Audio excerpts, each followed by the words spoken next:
Namaskar, welcome back to my channel. Aji ako ma apnalokor sile bi khahas simple quickly hoy recipe to ko aisu. Aru aji lo recipe to hoise habit masor recipe aru mas pa kasunddi di banaisu.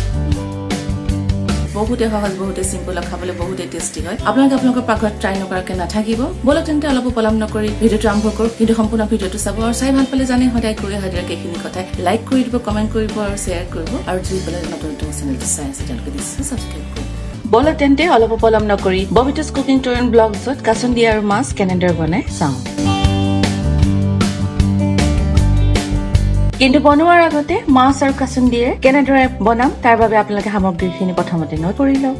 Kasundire mas bonaboloi ama mas tu lagiboi aru mas moi chopis pan dangor size or loisu aru mas moi bahu mas bibohar korisu kintu apnaloke apnalokor nijor subida onujai jikono dhoroner mas bibohar koribo paribo. আৰু লগতে মই আলু লৈছো আলু মই 4টা মজলীয়া size ব্যৱহাৰ কৰিছো আৰু আলু কেইটা মই এনেদৰে দীঘলকৈ কাটি লৈছিলো আৰু তাৰ পাছত আধা বইল কৰি ৰেডি কৰি লৈছিলো আৰু আলু কেই দেখৰ মই আধা বইল কৰি লৈছো কিন্তু আপোনালোকে যদি বিচাৰে আপোনালোকে সম্পূৰ্ণ বইল কৰি লব পাৰিব যেহেতু আলুবোৰ অলপ বেছিকৈ বইল কৰি লোৱাৰ পাছত গ্ৰেভিবোৰ অলপ ডাঠ হৈ যায় আৰু খাবলৈ ভালো হয় হয়তো বহুতে অলপ গ্ৰেভি ডাঠ হলে খাই হয়তো বেছি ভাল পাব পাৰে কিন্তু এখিনতে আৰু এটা কথা জনাই থওঁ মই আলু কেইটা এনেদৰে দীঘলকৈ কাটি লৈ বইল কৰিছিলো কিন্তু আপোনালোকে যদি বিচাৰে আপোনালোকে আলু কেইটা টুকুৰা টুকুৰকৈ কাটিও ব্যৱহাৰ কৰিব পাৰিব আৰু মই দুটা মজলীয়া সাইজৰ পিয়াজ ব্যৱহাৰ কৰিছো আৰু পিয়াজ কেইটা মই এনেদৰে দীঘলকৈ মিহি মিহিকে কাটি লৈছো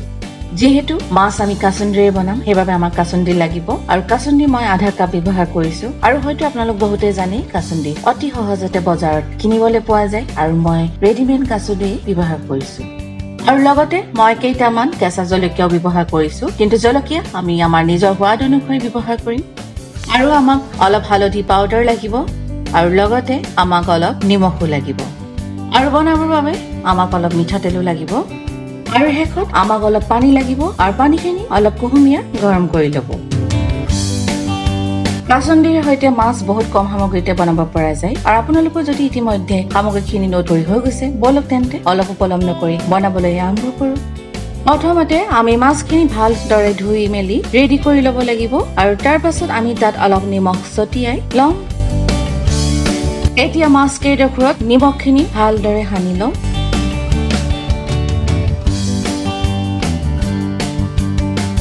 কাসুন্দি আৰু মাছ বনোৱাৰ আগতে আমি মাছ কেইডোখৰ ভালদৰে ভাজি লব লাগিব আৰু তাৰ বাবে মই এখন ফ্ৰাই পেন লৈছো আৰু পেনখন মই ইতিমধ্যে গেছত গৰম হ'বৰ বাবে থৈ দিছো আপোনালোকে নিশ্চয় ভিডিঅ'টো মন কৰিছে আৰু মই গৰম হ'বলৈ গেছত বহাই থোৱা পেনখন ইতিমধ্যে গৰম হৈ গৈছে আৰু মই আপোনালোকক ভিডিঅ'টো আৰম্ভণিতে কৈছো মই বনাবৰ বাবে মিঠাতেল ব্যৱহাৰ কৰিছো এতিয়া আমি নিজৰ মাছৰ অনুসৰি আমি তেলখিনি ব্যৱহাৰ কৰিব লাগিব আৰু মই নিজৰ মাছৰ অনুযায়ী তেলখিনি দি লম আৰু মই মাছখিনি অলপ ৰঙচুৱাকৈ ভাজিম হেবাবে মই তেল অলপ বেছিকৈ ব্যৱহাৰ কৰিছো এতিয়া তেলখিনি ভালদৰে গৰম নোহোৱা লৈকে আমি অলপ সময় ৰব লাগিব আৰু আপোনালোকে নিশ্চয় ভিডিঅ'টো মন কৰিছে মোৰ তেলখিনি ইতিমধ্যে ভালদৰে গৰম হৈ গৈছে আৰু এতিয়া মই তাত এপিচ মাছ দি দিম কিন্তু মাছ পেনখনত যিমান জুৰে হিমানে দিব তাতকে বেছি মাছ দিলে মাছবোৰ হয়তো ভাঙি যোৱাৰ লগতে ভালদৰে ফ্ৰাই নহবও পাৰে মাছ কিডোখৰ পেনত দিয়াৰ পাছত এতিয়া আমি ৰঙচুৱা নোহোৱালৈকে মাছ কিডোখৰ ভাজিব লাগিব আৰু আপোনালোকে ভিডিঅ'টো নিশ্চয় দেখিছিলে মই কোনো ধৰণৰ হালধি মাছখিনিত ব্যৱহাৰ কৰা নাছিলো সেইবাবে মই অলপ তেল ভালদৰে গৰম কৰি লৈছিলো যাতে মাছখিনি তেলত দিয়াৰ লগে লগে অলপ ৰঙচুৱা হৈ যায় মাছখিনি অলপ ৰঙচুৱা হোৱাৰ লগে লগে মাছখিনি অলপ এলুটি কৰি দিব লাগিব যাতে ইটো সাইডেও মাছখিনি ভালদৰে ৰঙচুৱা হৈ ফ্ৰাই হৈ যায় যদিও মই মাছৰ লগত হালধি ব্যৱহাৰ কৰা নাছিলো কিন্তু আপোনালোকে যদি বিচাৰে আপোনালোকে মাছখিনি নিমখৰ লগত হালধি ভালদৰে সানি ফ্ৰাই কৰিব পাৰিব আজি বা এইটো ৰেচিপিৰ বাবে বুলিয়ে নহয় মই কোনোদিনে মাছ ভাজিলে হালধি ব্যৱহাৰ নকৰো আপোনালোকে হয়তো মোৰ আগৰ মাছৰ ৰেচিপিটো চাব পাৰে কিন্তু কেতিয়াবা যদি মই ব্যৱহাৰ কৰো কিহৰ কাৰণে ব্যৱহাৰ কৰো সেইটো কাৰণ মই আপোনালোকক জনাই থওঁ এতিয়া মাছখিনি মজলাই জুইত ৰঙচুৱা নোহোৱালৈকে ভাজি থাকো আপোনালোকে ভিডিঅ'টো নিশ্চয় মন কৰিছে মই মাছখিনি এনেদৰে ৰঙচুৱাকৈ ভাজি লৈছো যেহেতু মই মাছৰ জোল বনালে সদায় অলপ ভালদৰে ৰঙচুৱাকৈ ভাজি লওঁ যাতে মাছখিনি জোলত দিয়াৰ পাছত সহজতে ভাঙি নাযায় মাছখিনি ভালদৰে ৰঙচুৱাকৈ ভাজি হোৱাৰ পাছত এতিয়া পেপাৰ নেপকিন এখনৰ ওপৰত মাছখিনি নমাই থৈ লওঁ আৰু এনেদৰে মোৰ সকলোখিনি মাছ ৰঙচুৱাকৈ ভাজি হৈ গ'ল বলক তেন্তে এতিয়া অলপ পলম নকৰি মাছৰ জোলকণ বনাওঁ সদায় কৰি অহাৰ দৰে আজিও ঠিক মই একে ধৰণে কেৰাহীখন গেছত গৰম হ'বৰ বাবে থৈ দিছিলো আৰু কেৰাহীখন মোৰ ইতিমধ্যে গৰম হৈ আছে আৰু আজিও মই মাছ বনাবলৈ এখন লোহাৰ কেৰাহী ব্যৱহাৰ কৰিছো কেৰাহীখন সম্পূৰ্ণ গৰম হোৱাৰ পাছত মই এতিয়া তাত মিঠাতেল ব্যৱহাৰ কৰিছো আৰু মিঠাতেল আপোনালোকে 3 ভাগৰ এভাগ ব্যৱহাৰ কৰিব নতুবা মাছ ভজা তেলখিনি ব্যৱহাৰ কৰিব আৰু আজি মই মাছ ভজাৰ পিছত থাকি যোৱা তেলখিনি ব্যৱহাৰ কৰিছো আৰু যদি প্ৰয়োজন হয় আপোনালোকে আৰু অলপ দি ল'ব এতিয়া তেলখিনি সম্পূৰ্ণ ভালদৰে গৰম হ'বলৈ দিও তেলখিনি সম্পূৰ্ণ ভালদৰে গৰম হোৱাৰ পাছত এতিয়া আমি তাত মিহি মিহিকৈ কাটি লোৱা পিয়াজখিনি দি দিব লাগিব আৰু তাৰ পাছত আমি পিয়াজখিনি অলপ সময় ভাজিব লাগিব আমি পিয়াজখিনি সম্পূৰ্ণ ৰঙচুৱা হোৱালৈকে ভাজিব নালাগিব মজলীয়া জুই পিয়াজখিনি অলপ কোমল নোহোৱালৈকে ভাজি লওঁ পিয়াজখিনি ভাজি অলপ কোমল হোৱাৰ পাছত এতিয়া গেছটো সম্পূৰ্ণ কমাই লওঁ এতিয়া তাত আমি হালধি ব্যৱহাৰ কৰিম আৰু হালধি মই 1 চামুচ ব্যৱহাৰ কৰিছো যেহেতু মই কাসুন্দি ব্যৱহাৰ কৰিম আৰু কাসুন্দিখিনি অলপ এনেও হালধীয়া ৰঙৰ থাকে সেইবাবে হালধি কমকে ব্যৱহাৰ কৰিলে ভাল হয় এতিয়া হালধিখিনি পিয়াজৰ লগত অলপ মিহলি যোৱাকৈ ভাজি লওঁ কিন্তু বহুত সময় ভাজি নাথাকিব কমেও আধা মিনিট মানৰ সময়ৰ বাবেহে ভাজি ললে হ'ব হালধি আৰু পিয়াজখিনি ভাজি হোৱাৰ পাছত আমি এতিয়া তাত বইল কৰি লোৱা আলুখিনি ব্যৱহাৰ কৰিম তাৰ পাছত আলু পিয়াজ আৰু হালধিখিনি একেলগে ভালদৰে মিহলি যোৱালৈকে ভাজি লওঁ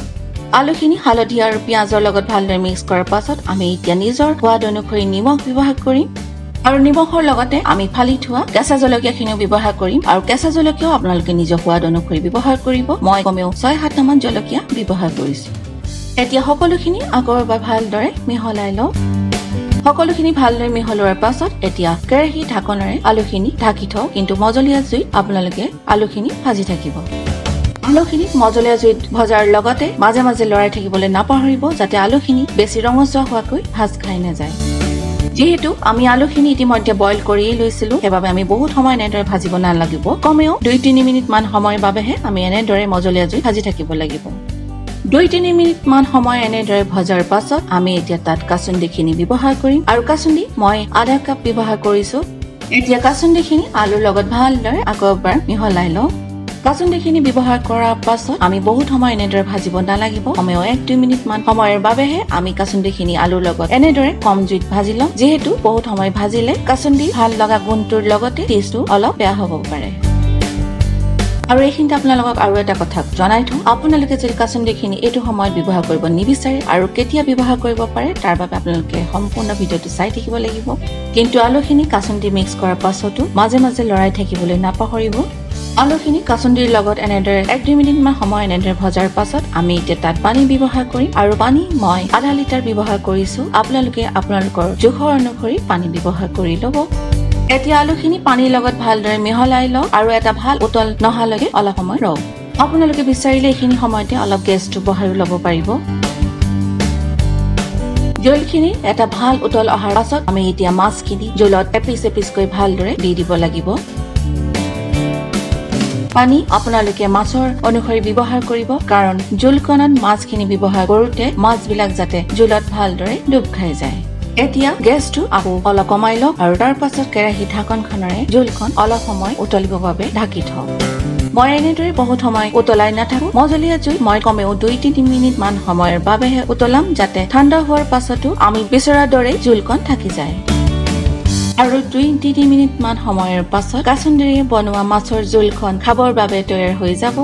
আৰু এইখিনিতে আপোনালোকক আৰু এটা কথা জনাই থওঁ আপোনালোকে কাসুন্দিখিনি মই ব্যৱহাৰ কৰাৰ দৰে নকৰিলেও মাছখিনি জোলত ব্যৱহাৰ কৰাৰ পাছত অলপ ভাল উতল এটা আহিবলৈ দিব আৰু তাৰ পাছত আপোনালোকে কাসুন্দিখিনি ব্যৱহাৰ কৰিব আৰু কাসুন্দিখিনি মাছৰ লগত ভালদৰে অলপ লৰাই ঢাকনখন মাৰি আকৌ 2-3 মিনিট মান সময়ৰ বাবে উতলিব দিব তাৰ পাছত কাসুন্দি দিয়া মাছৰ জোলখন খাবলৈ ৰেডি হৈ যাব আৰু আপোনালোকে দেখিছে মোৰ কাসুন্দি দিয়া মাছৰ জোলখন ৰেডি হৈ গৈছে আৰু এতিয়া গৰমে গৰমে ভাতৰ লগত পৰিবেশন কৰক পৰিবেশন কৰাৰ আগতে আপোনালোকে মিহি মিহিকৈ কাটি লোৱা ধনিয়াৰ পাতটো মাছৰ ওপৰত ব্যৱহাৰ কৰিব পাৰিব কিন্তু যদিহে আপোনালোকে বিচাৰে কাসুন্দিৰ ভাল লগা গুণটো যাতে এনেদৰে থাকক তেতিয়াহ'লে আপোনালোকে ধনিয়া পাত ব্যৱহাৰ নকৰাকৈ পাৰিব আশা কৰো আপোনালোকে মোৰ এই কাসুন্দি আৰু মাছৰ ৰেচিপিটো নিশ্চয় ভাল পালে আৰু আশা কৰিম আপোনালোকে পাকঘৰত এবাৰ নহয় এবাৰ আপোনালোকে নিশ্চয় ট্ৰাই কৰিব অহা শনিবাৰে আকৌ এটা নতুন ৰেচিপি লৈ অহাৰ প্ৰতিশ্ৰুতি আজিলৈ আহিছো